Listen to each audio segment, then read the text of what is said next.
This is one of the best tactical shooters I've played in a while, but it's also one of the most compromised. Ghost Recon Breakpoint is a game that you need to meet halfway. It's a game that can fulfill the promise of any great tactical shooter, but you need to squint your eyes to look past its faults.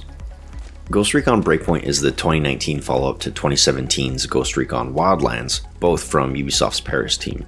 Wildlands was a soft reboot for the franchise, and the first to introduce a massive open world, with Breakpoint attempting to refine that formula.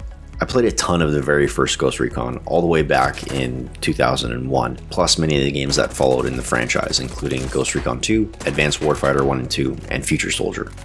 I definitely have a lot of nostalgia for the franchise.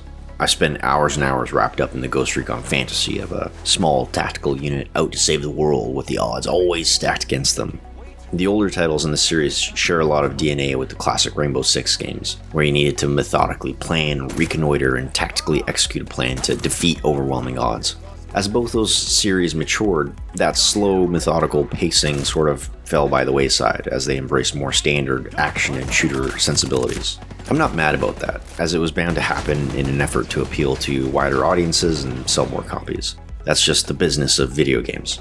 However, I do feel something has been lost along the way. I never played Ghost Recon Wildlands, as everything I saw from that game's marketing and story left a sour taste in my mouth. It seemed to propagate and applaud the narrative of the United States as world police, while also reinforcing problematic stereotypes about South America. It's tough to take that type of thing at face value without rolling your eyes. There's a lot of really great writing and video criticism out there that covers Wildlands better than I could, so I encourage you to go seek it out.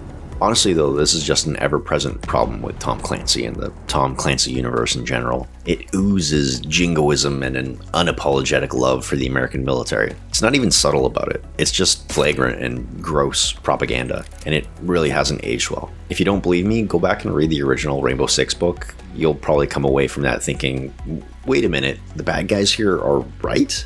With that being said, there's still a charm and appeal to the fantasy these stories are trying to impart that a few good people can try and change the world. The trappings of, quote, good soldiers trying to do the right thing in a world out to get them also appeals to childhood fantasies of right and wrong. There's also a weird nostalgia I have as an ex-soldier spending countless hours in the Canadian wilderness as we would practice our reconnaissance patrols, creeping along in the dark for hours and hours before the occasional practice gunfight. At its best, Breakpoint mirrors that isolation and quiet, punctuated by short bursts of violence and adrenaline.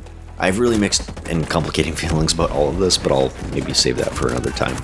Breakpoint circumvents a lot of the criticism thrown at Wildlands by setting itself on a completely fictional island, Aurora, which has tried to become a haven for innovation and research spearheaded by Skull Technologies, a Facebook or Google stand-in. And instead of fighting drug cartels, you're taking on private military contractors and ex-ghosts who have taken over the island for their own nefarious plans.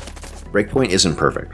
There are two things that bother me the most. First, the player HUD can be distracting and cluttered, and second, the game is just way too big. As of recording this, I've spent over 60 hours playing the game, mostly focused on the main missions and some side objectives, and I've only just completed the first out of 3 sets of main missions, and I can't even fathom getting to the post-launch content. This problem is not just endemic to Ubisoft, but most big releases these days. Everyone wants to create the forever game that incentivizes player investment in both time and money. This model works for a lot of people, so I don't fault them for pursuing it. I think one of the many drawbacks to this approach, though, is that games can feel bloated and overwhelming. Making your game as massive as possible means that much of the content becomes homogeneous. It has to be replicated easily to fill out so much space. There's just too much to do, and all of it starts to feel bland and repetitive. And there's something lost in all of that. At this point, I might sound like I'm pretty down on Ghost Recon Breakpoint, but I'm not. I actually really love this game, and I can see myself chipping away at it for a couple hundred hours or more. What I've found is that I have to meet the game halfway to create the experience I'm really looking for. At launch, Breakpoint's reception was a bit mixed, and that's due to several factors. But the game as it exists today is really stellar. Ghost Recon Breakpoint launched as a looter shooter. Essentially, all weapons and gear had stats and a gear level associated with them. You would look for better gear to increase your power level to take on tougher enemies, and then rinse and repeat. On occasion, I don't mind engaging with a system like this, but there are plenty of other games that do it better, such as Destiny, Borderlands, or Diablo. The player reception to the system wasn't great, and eventually Ubisoft made it optional.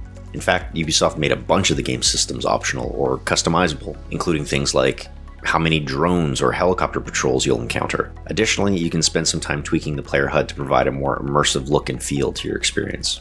That's only the first step in really finding the fun and longevity in Breakpoint. What really makes the game shine is when you begin to set your own rules or guidelines for how you play, much like someone would for a speedrun or a no-hit challenge. The game provides you with plenty of tools and toys to just blast your way through the world, wreaking havoc and leaving a path of destruction in your wake, but forcing yourself to exhibit some restraint, stick to stealth, move slowly, prioritize reconnaissance, and tackle challenges in a more immersive fashion. That's when Breakpoint becomes a diamond in the rough.